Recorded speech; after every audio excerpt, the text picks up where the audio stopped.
Bismillahirrahmanirrahim. Alhamdulillahi rabbil alamin.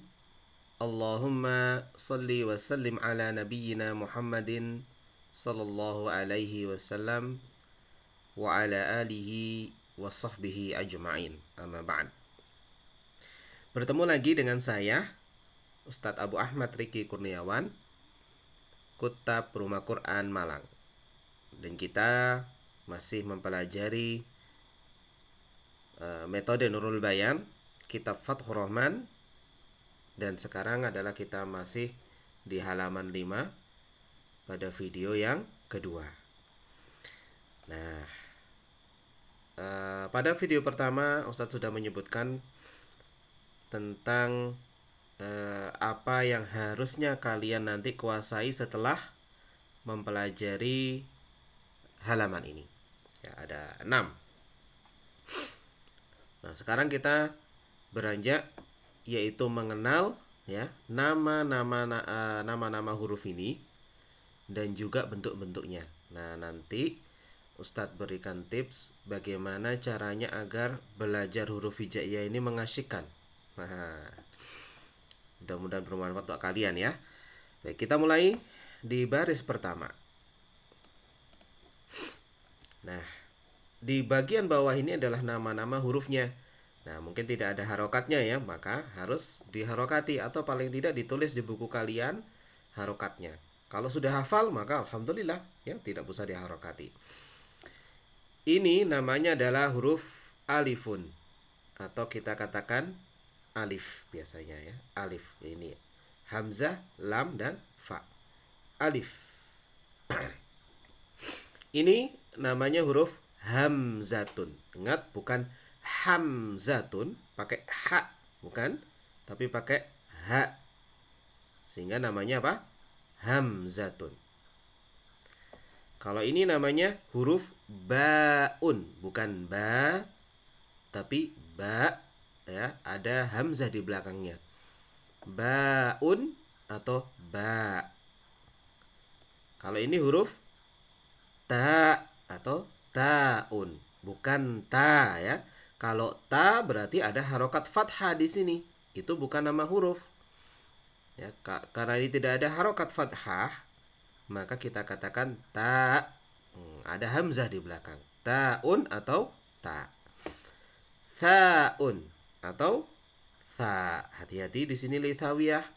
Lidahnya dikeluarkan sedikit di antara gigi atas dan gigi bawah, seperti menggigit. Kita ulangi. Alif, hamzah, ba, ta, tha. Masya Allah, barakallahu fiik. Kita lanjutkan pada baris yang kedua.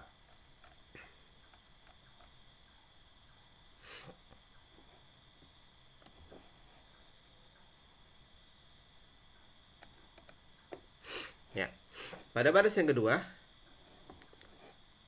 dimulai dari huruf jim ya. Ini namanya huruf jimun. Nah, perhatikan di sini ada kemiripan ya. Sama kayak ba, ta, tha ya, ada kemiripan juga. Kalau titik di bawah ba, titik 2 di atas ta, titik 3 di atas tha. Nanti kita akan belajar untuk memperkuat, untuk bisa membedakan antara huruf-huruf yang mirip di halaman 2 halaman setelah ini, insyaallah. Ya, kita baca dulu jimun atau jim ya. Ini huruf jimun atau jim. Ini namanya huruf haun atau ha ya. Hati-hati ketemu dengan warna biru, ini harus dibaca tebal ya. Cara membaca tebal bukan mencucu mulutnya ya, tapi lidah yang di bagian belakang itu kita naikkan dan agak ke depan dikit kita turunkan. Jadi terdengar suara tebal. Tapi mulutnya tidak mencucu. Kho. Ya, beda dengan ha, lidahnya biasa istirahat. Ha. Kalau ini enggak, kita cekungkan lidahnya jadi kho. Terdengar suara tebal. Kho. Khaun atau kha, ya, tebal.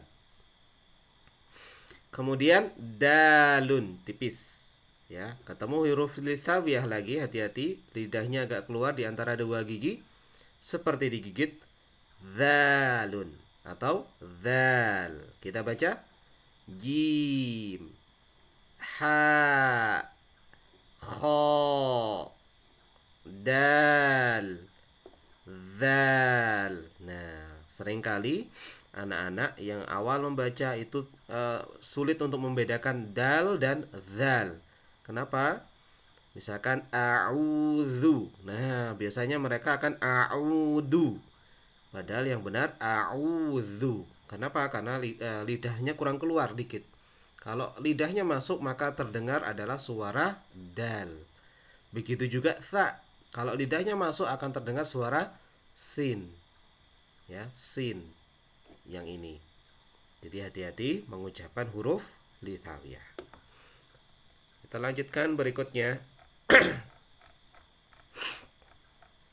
Ya, ketemu dengan huruf taduru baina tafkhim wa tarqiq, ya, antara tafkhim tebal dan tipis, yaitu huruf ra. Nah, karena ini untuk belajar maka kita tebalkan huruf ra, bukan tipiskan. Nah, cara mengucapkan huruf tebal kayak tadi, lidahnya bukan dalam keadaan istirahat, ya. Cekungkan lidahnya sehingga suaranya tebal dan mulut tidak boleh mencucu. Raun, ya. Dan ciri khas ra, tidak boleh getarnya lama. Ra. Nah, tidak boleh, ya. Cuman beberapa getaran saja. Ra. Ya, ra seperti orang pelat. Ra. Hanya beberapa getaran saja. Raun atau ra. Nah, ini ada yang mengatakan huruf za, ya, ada yang mengatakan huruf zayun, tapi yang kita pakai adalah zayun. Atau kita baca zai, ya.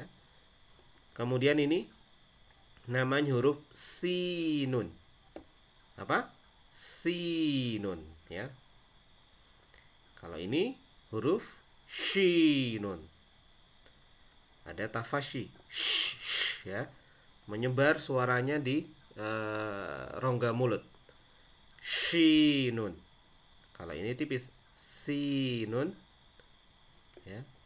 Shin ini juga tipis, cuman bedanya ada sifat tafashinya. Sinun dan makrotnya berbeda. Shinun. Ketemu dengan huruf tebal yaitu sod, ya. Ingat seperti tadi cara mengucapkan huruf sod, hati-hati. Sodun. Sodun, ya, tidak boleh mencucu bibirnya. Bibirnya tetap, yang membedakan suara tebal dan tipis adalah lidahnya. Kita baca dari depan. Ra, zai, sin, shin, sod. Baik. Berikutnya. Nah, huruf lot, ya.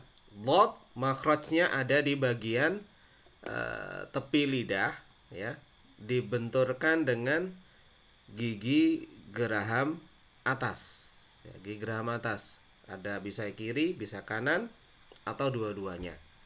Jadi bukan di ujung, ya, bukan do, bukan, tapi lo, ya, benturkan. Suaranya di sampingnya. Lo. Nah, ini agak sulit untuk anak-anak.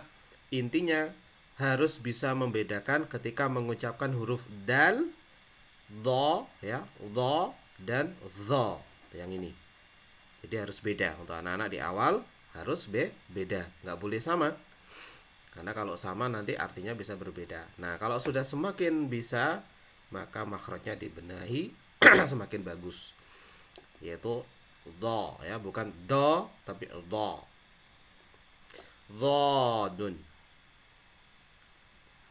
Kalau ini huruf ta'un. Ta. Ya. Nah, ini ketemu dengan huruf litsawiyah karena warna kuning, kemudian warna biru adalah huruf tebal. Jadi ditebalkan dan lidahnya agak keluar dikit seperti digigit. Dhaun atau dha. Kalau ini huruf Ain, ya. Hati-hati ain masuk hidung, ya. Tidak, huruf ain tidak ada khayshumnya. Jadi ain. Ain, ya. Ketika hidung kita tutup atau dibuka, suaranya terdengar sama.